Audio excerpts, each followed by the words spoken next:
Hello नमस्कार दोस्तों। तो 27 दिसंबर को एक और एसएमई आईपीओ ओपन होने जा रहा है एमसीपीएल यानी मनोज सेरेमिक प्राइवेट लिमिटेड। तो देखेंगे हम कंपनी के काम के बारे में, उसके बाद देखेंगे आईपीओ डिटेल, कंपनी के फाइनेंशियल कैसे हैं, ग्रे मार्केट में डिमांड कैसी चल रही है और अंत में बताएंगे अपना व्यू कि इस एसएमई आईपीओ में अप्लाई करना है जिसको अवॉइड करना। तो सबसे पहले देख ले रहे हम कंपनी के काम के बारे में। तो कंपनी का मेनली काम देख लिया जाए तो एमसीपीएल ब्रांड से यह सेरेमिक टाइल्स होती हैं और जो टाइल्स को चिपकाने वाले मटेरियल आते हैं तो उनका कंपनी व्यापार करती है। यानी जो टाइल्स वगैरह है ये थर्ड पार्टी से टाइल्स को बाई करती है, उसके बाद अपने ब्रांड के तहत एमसीपीएल ब्रांड के तहत उन टाइल्सों को सेल करती है। ये स्वयं टाइल्सों का मैन्युफैक्चर नहीं करती, इस चीज़ को याद रखिए। और जो चिपकाने वाले पदार्थ होते हैं, मटेरियल होते हैं, तो उनको भी ये अदर पार्टी से बाई करती है और उसके बाद अपने ब्रांड के तहत ही उसको भी सेल करती है। तो कंपनी का काम तो लगभग आपको समझ में आ गया होगा।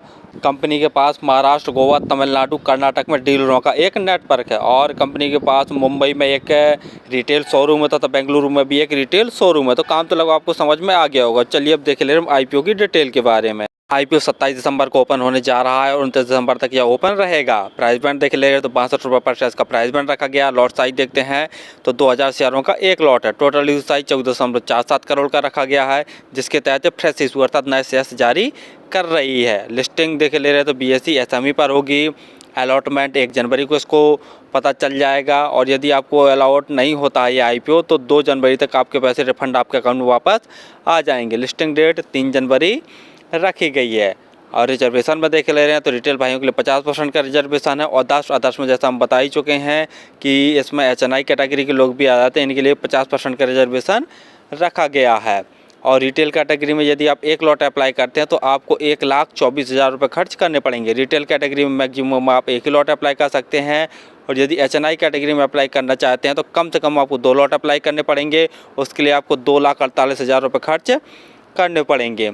आईपीओ आने के पहले जो उनकी प्रोमोटर होल्डिंग थी वो 99.55% थी। आईपीओ आने के बाद जो इनकी प्रोमोटर होल्डिंग बचेगी वो 71.67% बचेगी। पीई देख ले रहे तो 8.56 पीई है। मार्केट कैप है कंपनी का 51.67 करोड़ का। डेप्ट एंड इक्विटी 3.86 यानी पी वाइज देखा जाए तो ठीक ठाक वैल्यूएशन पर ये अपने आईपीओ को लेके हाँ यहाँ फाइनेंशियल देख ले रहे हैं, लेकिन फाइनेंशियल देखने से पहले अपने चैनल को सब्सक्राइब कर लें ताकि आपको समय समय पर शेयर मार्केट संबंधी जानकारी, आईपीओ संबंधी जानकारी तथा एसएमई आईपीओ संबंधी जानकारी मिलती रहे। तो कंपनी के एसेट्स साल दर साल लगातार बढ़ रहे हैं और जो अमाउंट दिए हुए हैं सभी के सभी लाख में दिए हुए हैं।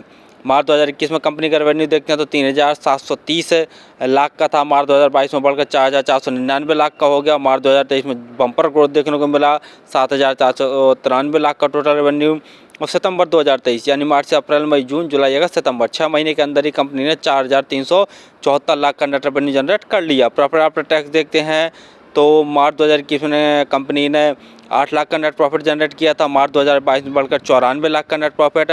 मार्च 2023 में 362 लाख का नेट प्रॉफिट और सितंबर 2023 यानी 6 महीने के अंदर ही कंपनी ने 301 लाख का नेट प्रॉफिट जनरेट कर लिया। यानी नेट प्रॉफिट में भी साल दर साल ज़बरदस्त ग्रोथ देखने को मिल रहा है। नेटवर्थ देख रहे हैं तो वो भी साल दर साल बढ़ रहा है।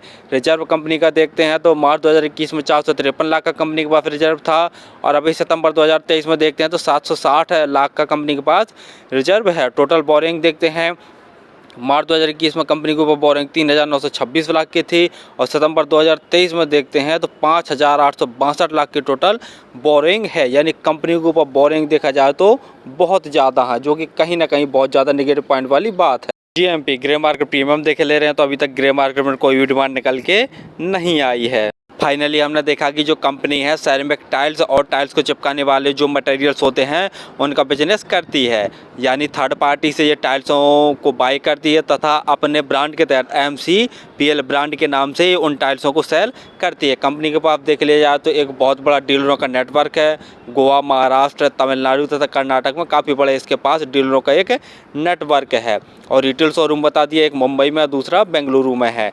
तो काम तो इसका ठीक है, लेकिन बहुत ज़्यादा सही नहीं है, क्योंकि ये स्वयं मैन्युफैक्चर नहीं करती है, थर्ड पार्टी से बाई करती है। दूसरा, कंपनी का फाइनेंशियल तो बहुत दमदार है, साल दर साल इसको टोटल रेवेन्यू में उछाल देखने को मिल रहा, प्रॉफिट आफ्टर टैक्स में भी ज़बरदस्त उछाल देखने को मिल रहा है। लेकिन नेगेटिव पॉइंट वाली बात यही है कि कंपनी के ऊपर कर्जा देख लिया जाए तो बहुत ज़्यादा है, यानी टोटल बोरिंग देखते हैं तो बहुत ज़्यादा है, जो कि कहीं ना कहीं बहुत ज़्यादा नेगेटिव पॉइंट वाली बात है। अगला पी वाइज भी देख लिया जाए तो ठीक ठाक वैल्यूएशन पर ये अपने शेयर को लेके आए हैं।